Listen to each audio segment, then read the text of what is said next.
नमस्कार।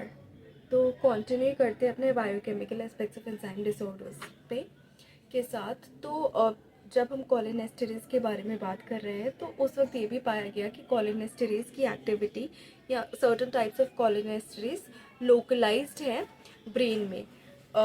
मतलब for example स्यूडोकोलिनेस्टेरेज जो है वाइट मैटर में ज़्यादा प्रेजेंट होता है, और कोयल ने अपने एक्सपेरिमेंट्स के थ्रू ये दिखाया था कि फाइब्रस एस्ट्रोसाइट्स यानी कुछ फाइब्रस प्रोसेसेस जो वाइट मैटर में ज़्यादा प्रेजेंट होते हैं उनमें स्यूडोकोलिनेस्टेरेज की एक्टिविटी ज़्यादा होती है, उसका प्रेजेंस ज़्यादा होता है। ये हिस्टोकेमिकल एक्सपेरिमेंट्स में पता चला था।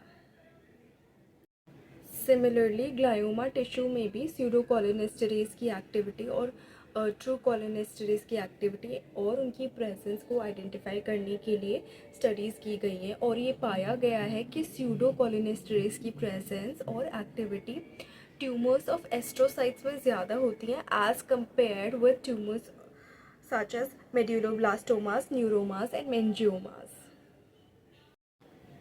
नर्वस टिश्यू में एस्टरेज नाम की एंजाइम भी प्रेजेंट होती है जो कि हाइड्रोलाइज करती है सिंपल एलिफेटिक एस्टर्स को सच एज ट्रिब्यूटायरिन को, और इसकी एक्टिविटी में जो चेंजेस हैं उनका अनुमान जो है पेरिफेरल नर्व में वॉलेरियन डिजेनरेशन के दौरान लगाया गया था ड्यूरिंग एक्सपेरिमेंट्स। केवेनेक एंड वेबस्टर ने भी इस पर स्टडी की और उन्होंने ये देखा कि जो एस्टरेज की एक्टिविटी है नर्व सेक्शन के बाद जो उसकी पीक दो बार आती है। पहली पीक आती है 4 to 9 डेज़ के बाद, और दूसरी पीक आती है 25 to 30 डेज़ के बाद। इस पर वो एक्टिविटी सबसे ज़्यादा होती है इतने दिनों के बाद। ये क्यों होता है, उन्होंने ये ऑब्जर्व किया कि जो 4 to 9 डेज़ के बाद जो पहली पीक आती है उसका जो कारण है उन्होंने इंटरप्रेट किया श्वान सेल्स का मल्टीप्लिकेशन हो सकता है और होता है, और जो दूसरी पीक आती है जो 25 to 30 डेज़ के बाद आती है उसका जो कारण उन्होंने इंटरप्रेट किया मैक्रोफेजेस का मल्टीप्लिकेशन। कैवेनेक और वेबस्टर ने ये सारी इंटरप्रिटेशन जो है nuclear counts and cytological observations के बेसिस पे की थी।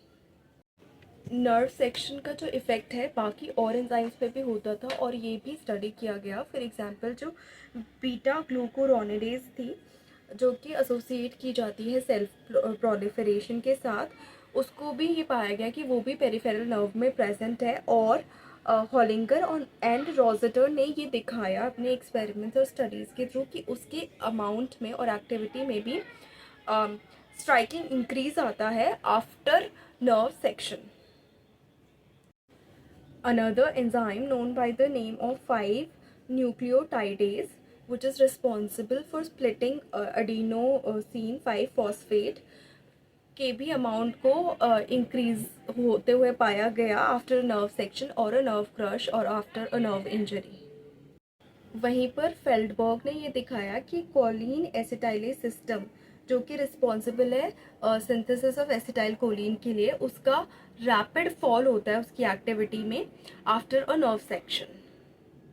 और इन्हीं फाइंडिंग्स के साथ शुरुआत हो चुकी थी एंजाइम के बारे में जानने की जो कि एसोसिएटेड है नर्व सेक्शन में और नर्व इंजरी के बाद फॉल या राइज होने में। और साथ साथ जो डिजेनरेटिव चेंजेस होते हैं नर्व में उसके साथ साथ उनका क्या एक्टिविटी होता है उसकी जानकारी के लिए अब आगे जो है स्टडी चल चुकी थी।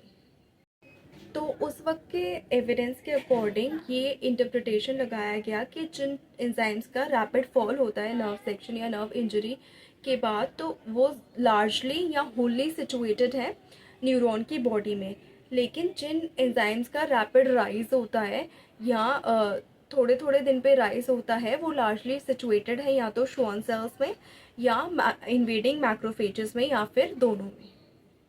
इतनी स्टडी के बाद भी उस वक्त ये अनुमान लगाना मुश्किल था कि माइलिन शीथ की जो डेवलपमेंट है या उसका जो डिग्रेडेशन है दोनों ही प्रोसेसेस में कौन सी एंजाइम डायरेक्टली इन्वॉल्व है उनके फॉर्मेशन और डिग्रेडेशन में, किस जगह कौन सी एंजाइम प्रेजेंट है न्यूरॉन में, श्वान सेल्स में या मैक्रोफेजेस में, इसका अनुमान लगाया जा रहा था। लेकिन माइलिन शीथ के डिग्रेडेशन में या फिर रीजनरेशन में कौन सी एंजाइम डायरेक्टली इन्वॉल्व है ये पता लगाना मुश्किल था। और साथ साथ ऐसी एंजाइम्स जो स्प्लिटिंग ऑफ कॉम्प्लेक्स लिपिड्स में भी इन्वॉल्व है उसके बारे में भी क्लियरली कोई कैरेक्टराइजेशन नहीं किया जा सकता था उस समय पर। लेसिथिनेसिस, सिफेलिनेसिस, सेरिब्रोसाइडेसिस और एक ग्लाइसेरो फॉस्फोराइल कोलिन डाइस्टरेज भी स्टडी की जा रही थी, और साथ साथ आइसोटोप फॉस्फोरस का भी यूज़ किया जा रहा था, जिससे ये पता लगाया गया कि एंजाइम्स जो कैटेलाइज करती हैं exchange between inorganic phosphorus and the phosphorus of phospholipids in peripheral nerve, वो बेसिकली ज़्यादा प्रेजेंट होती हैं श्वान सेल्स में और मैक्रोफेजेस में। तो मिस्टर आर.एच.एस. टॉमसन ने मल्टीपल स्क्लेरोसिस पर भी अपनी थ्योरी अपने लेक्चर में प्रेजेंट की। उन्होंने उस हाइपोथेसिस के बारे में बात की जो एंजाइम्स और मल्टीपल स्क्लेरोसिस को रिलेट करता था। पहले ही हाइपोथेसिस आ चुका था कि मल्टीपल स्क्लेरोसिस जो है एक ऐसी एंजाइम के साथ रिलेटेड है या ऐसे presence of an abnormal esterase और lipase in the body fluids के साथ रिलेटेड है, जो कि enzymic lysis of the myelin करते हैं, जिसके कारण प्लेक्स ऑफ डीमाइलिनेशन बन जाते हैं मल्टीपल स्क्लेरोसिस में। ऐसा माना जाता है कि ये हाइपोथेसिस ऑलरेडी 1880s में आ चुका था, लेकिन 1930s में ब्रिकनर और उनके जो कलीग्स थे उन्होंने अमेरिका में इसको प्रेजेंट किया था, और वो ऐसा क्लेम करते थे कि उन्होंने presence of abnormal amounts of lipase in plasma in multiple sclerosis establish किया है। और बाकी जो वर्कर्स थे वो अनेबल थे ऐसा कुछ डिटेक्ट करने में कि कुछ सीरम में लाइपेज इंक्रीज हो रहा है या एस्टरेज इंक्रीज हो रहा है, ऐसा और वर्कर्स डिटरमाइन नहीं कर पा रहे थे।